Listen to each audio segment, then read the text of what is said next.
আমাদের এখানকার পাহাড়ে সবুজ মুগ ডাল দিয়েই আমরা বানাই একদম সুস্বাদু চাউমিন।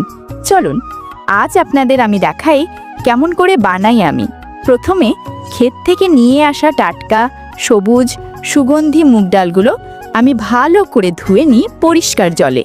তারপর সেই ডাল দিয়ে আমাদের দেশি চাক্কিতে আর আস্তে আস্তে ভালোবাসা দিয়ে পিষে নিই, যাতে প্রতিটা দানা মিহি হয় আর তার পুষ্টিকর রস বেরিয়ে আসে। এখন সেই পেষা মুগ আমি একটানা পাতলা কাপড়ে ঢেলে হাত দিয়ে আস্তে আস্তে চেপে ধরি, যাতে প্রতিটা ফোঁটা রস বেরিয়ে আসে আর মোটা দানাগুলো কাপড়ে থেকে যায়। এরপর ওপরের দিকে যে সাদা ফেনা জমে সেটা আলাদা করে ফেলি, কারণ ওই কাঁচা ফেনা থেকেই আসে হালকা কষভাব। তারপর এই মুগের রস আমি ঢেকে রাখি পুরো রাত, যাতে নিচে বসে যায় গাঢ় অংশটা আর ওপরের জলটা আলাদা হয়ে যায়। পরের সকালে খুব সাবধানে ওপরের জলটা ফেলে দিই, শুধু রেখে দিই নিচের ঘন মালাইয়ের মতো পুরো অংশটা। এই ঘন অংশটাই আমাদের চাউমিনের আসল ভিত্তি।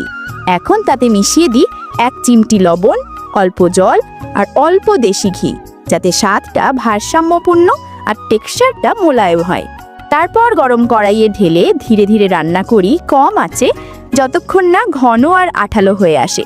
এরপর এই মিশ্রণটা ঠান্ডা হতে দিই 2 ঘন্টা মতো, যাতে চেলির মতো শক্ত হয়ে যায়।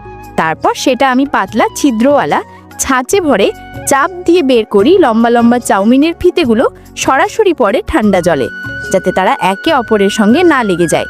এবং দেখুন, তৈরি হয়ে গেল আমাদের ঐতিহ্যবাহী পাহাড়ি মুগ ডাল দিয়ে তৈরি চাউমিন।